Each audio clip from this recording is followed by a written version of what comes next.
एक शादीशुदा मौलाना अपने से आधी उम्र की लड़की के साथ नाजायज़ संबंध बनाने लगता है। एक तरह से उस लड़की के इज्जत के साथ मौलाना खेलता है और यह कई महीनों तक उस लड़की की इज्जत के साथ खेलता है। लेकिन एक रोज़ जब मौलाना को हकीकत से सामना होता है, तब उसी लड़की को जिसके साथ वह सोता था, जिसके साथ नाजायज़ रिश्ता बनाता था, एक तरह से उस कुमारी लड़की की इज्जत के साथ खेलता था, उसी लड़की को वह 20 टुकड़े कर डालता है। यह बेरहम मौलाना कहाँ का था और लड़की के 20 टुकड़े क्यों करता है, आइए कहानी में आगे जानते हैं। नमस्कार दोस्तों, मैं हूं अंकुश। आज की सच्ची कहानी आपको जो बताने जा रहा हूं, यह कहानी मुंबई की है और मुंबई में एक जगह है कौसा, और इस कौसा इलाके में 90% आबादी मुस्लिम की थी। और इसी इलाके में एक मस्जिद होता है और उस मस्जिद का नाम असिल्या मस्जिद था।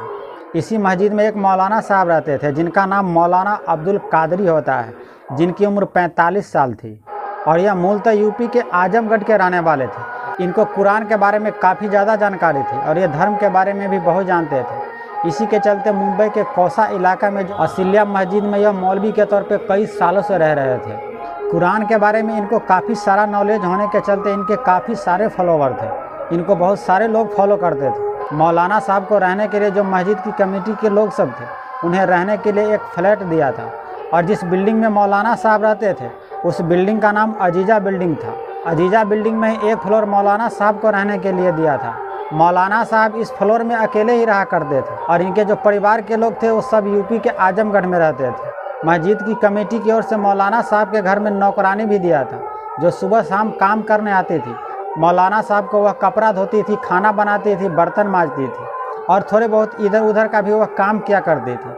और उस नौकरानी का नाम होता है रजिया, जिसकी उम्र 25 साल की थी। रजिया मौलाना के घर में 1998 से ही काम किया करती थी। वह सुबह शाम आती थी और उनके घर में काम करके चली जाती थी और मौलाना साहब अपनी मस्जिद की देख रेख किया करता था। उनमें नमाज पढ़ना, लोगों को नमाज के बारे में बताना, कुरान के बारे में बताना।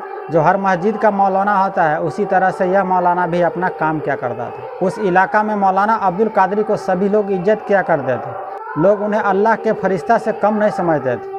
आप समझ सकते हैं कि मौलाना अब्दुल कादरी कितने धर्म के जानकार थे। अब होता यह है कि जो मौलाना साहब के परिवार के लोग थे, उनके बीवी बच्चे सब थे, वह सभी यूपी के आजमगढ़ में ही रहते थे, जहाँ पे मौलवी साहब का अपना घर था। और इधर मुंबई में मौलवी साहब अकेले ही रहा करते थे। इसी बीच में जो मौलाना साहब के घर में नौकरानी काम करने आती थी, उसी के साथ मौलाना साहब की काफ़ी नज़दीकी वाला रिश्ता हो जाता है। मौलाना अब्दुल कादरी उस 25 साल की नौकरानी के साथ शारीरिक संबंध बनाने लगता है। उसके साथ वह सोने लगता है। उस नौकरानी की अभी शादी नहीं हुई थी और वह कुमारी ही थी। मौलाना साहब और नौकरानी रजिया के बीच जो नाजायज़ रिश्ता चल रहा था, लोगों की नज़रों से छुप छुपा कर यह कंटिन्यू चलते रहता है और यह कई महीनों तक चलते रहता है। मौलाना साहब का जो अपना काम था मस्जिद में नमाज पढ़ना, लोगों को कुरान के बारे में बताना, वह अपना इधर करते ही थे और घर के अंदर नौकरानी रजिया के साथ भी नाजायज़ रिश्ता चलते रहता है। रजिया मौलाना के घर में 1998 में नवंबर महीने से काम कर रही थी। अब साल बदल चुका था और 1998 से हो चुका था 1999। फरवरी का लास्ट वीक चल रहा था। इसी लास्ट वीक में एक रोज़ मौलाना साहब को रजिया कहती है कि आपके लिए एक खुशखबरी है, आप कहो तो मैं आपको बताती हूँ। मौलाना साहब हंसते हुए कहता है कि मेरे लिए क्या खुशखबरी हो सकता है, बताओ तुम, ऐसा क्या खुशखबरी है। तब रजिया कहती है कि आप बाप बनने वाले हैं और मैं 2 महीने की प्रेग्नेंट हूँ। यह बात अब हम लोगों सबसे ज़्यादा दिनों तक छुपा नहीं सकते हैं।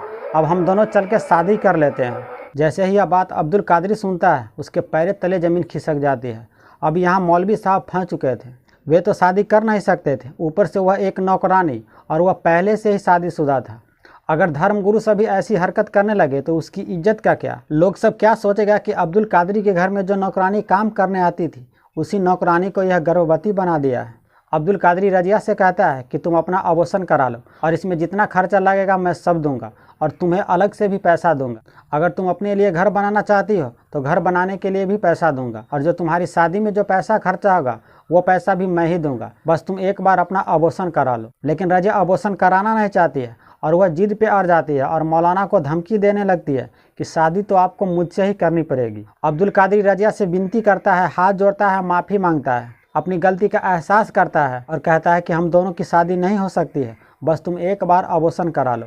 लेकिन रजिया है कि वह मानने के लिए तैयार नहीं होती है और वह मौलाना को धमकी देने लगती है और कहती है कि अगर तुम मेरे साथ शादी नहीं करते हो तो मैं बाहर में जाकर सभी लोगों को बता दूंगी कि तुमने मेरे साथ क्या किया है। जब रजिया को बहुत समझाने के बावजूद भी जब वह नहीं मानती है तब मौलाना साहब रजिया से कहता है कि मुझे कुछ वक्त दो, मुझे सोचने और समझने का कुछ वक्त दो। रजिया कहती है कि आपको जितना वक्त चाहिए आप ले लो, लेकिन आपको तो शादी मुझसे ही करनी पड़ेगी। रजिया रोज़ की तरह जो मौलाना साहब के घर में काम करने आती थी उस तरह से वह आ ही रही थी। इस बीच में मौलाना साहब रजिया को 1-2 बार और समझाने की कोशिश की थी कि तुम एक बार अबॉर्शन करा लो, लेकिन रजिया मानने के लिए तैयार नहीं थी और बार बार धमकी दे रही थी कि अगर आपने मेरे साथ शादी नहीं की तो मैं बाहर में जाकर यह सारी बात बता दूंगी। एक तरह से यह ठान लिया था कि शादी तो मैं मौलाना के साथ ही करूंगी, इसके लिए कुछ भी करना पड़ेगा, लेकिन शादी मैं मौलाना के साथ ही करूंगी। और किसी भी कीमत पर वह अबॉर्शन नहीं कराना चाहती थी। मौलाना साहब को सोचने और समझने के बावजूद भी जब उन्हें कोई भी रास्ता नहीं मिल रहा था, रजिया को वह कई बार समझाने की कोशिश भी किया था, लेकिन रजिया मानने के लिए तैयार नहीं होती है। तब काफ़ी सोच विचार करने के बाद मौलाना साहब फैसला करता है कि क्यों न हम रजिया को रास्ते से ही हटा दें। मौलाना पूरी प्लानिंग कर लेता है कि रजिया का कत्ल कब करना है और कहाँ पे करना है। वह प्लानिंग बनाता है कि रजिया का कत्ल अपने ही घर के अंदर में करेगा।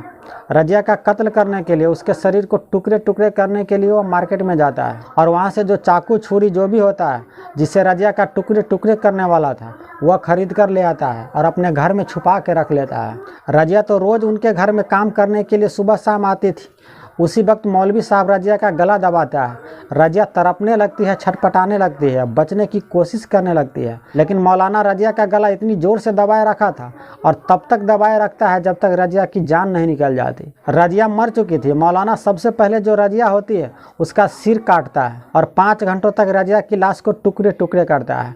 और रजिया के शरीर के 25 टुकड़े कर चुका था और जो टुकड़े थे उसमें से वह मांस निकालना शुरू कर देता है और जो बाथरूम होता है उस बाथरूम में मांस के टुकड़े रखकर फ्लैश कर देता है और उस मांस के टुकड़े को बहाने लगता है।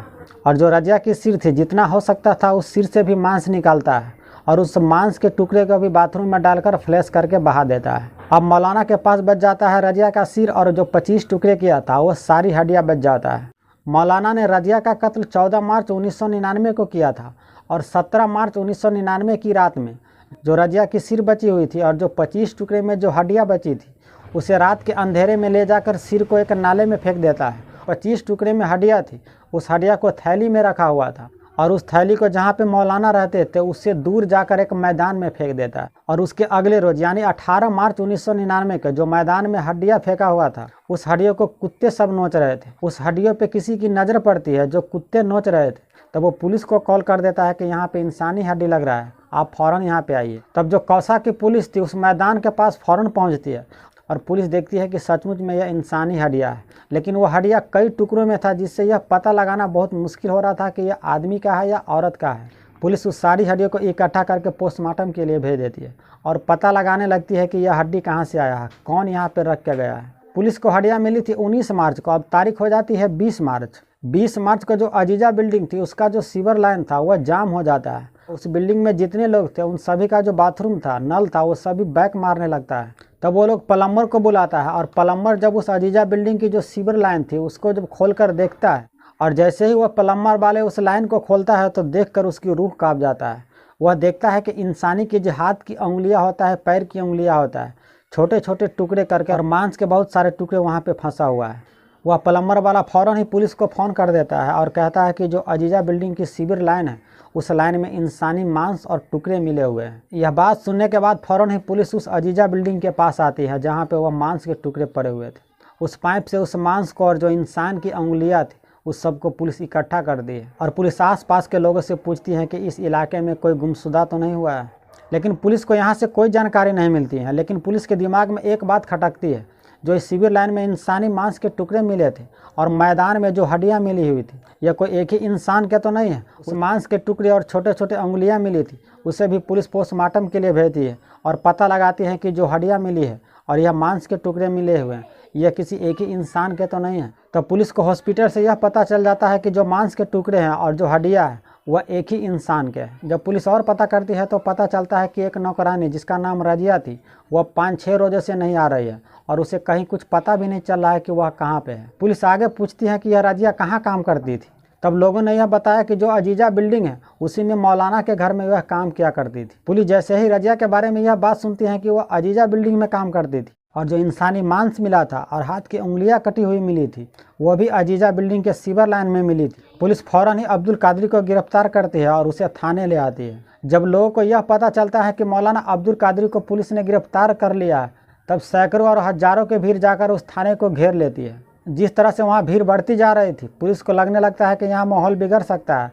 तब वह मौलाना कादरी को छोड़ देता है। पुलिस को भी यह यकीन हो जाता है कि जो मैदान में हड्डियाँ मिली थी और शिविर लाइन में जो मांस के टुकड़े मिले थे, यह दोनों रजिया के ही लाश के टुकड़े थे। लेकिन पुलिस को सिर नहीं मिला था और पुलिस सिर को ढूंढने लगती है और पुलिस का यह मेहनत रंग लाती है और एक नाले से रजिया की सिर भी मिल जाती है। पुलिस अब्दुल कादरी को एक बार और उठाने का फैसला करती है। इससे पहले वहाँ के लोगों को कॉन्फिडेंस में लाता है और वहाँ के लोगों को समझाता है कि हमें मौलाना के खिलाफ सबूत सब मिला है, आप हमें मौलाना से पूछताछ करने दीजिए। वहाँ के लोग भी तैयार हो जाता है। इसके बाद 27 मार्च 1999 को मौलाना अब्दुल कादरी को पुलिस फिर गिरफ्तार करती है। इसके बाद उससे पूछताछ करती है, तब वह अपना गुनाह कबूल करता है और वही बात बताता है जो मैंने अभी आपको कहानी में बताया। तो यह थी मौलाना अब्दुल कादरी की महापाप की सच्ची कहानी। दोस्तों, इस कहानी के बारे में आपकी क्या राय है, प्लीज़ कमेंट जरूर कीजिए और अपनी राय ज़रूर बताइए। तो हम आपसे अगले वीडियो में मिलते हैं। तब तक आप अपना और अपने पूरे परिवार का ख्याल रखिए। जय हिंद, जय भारत।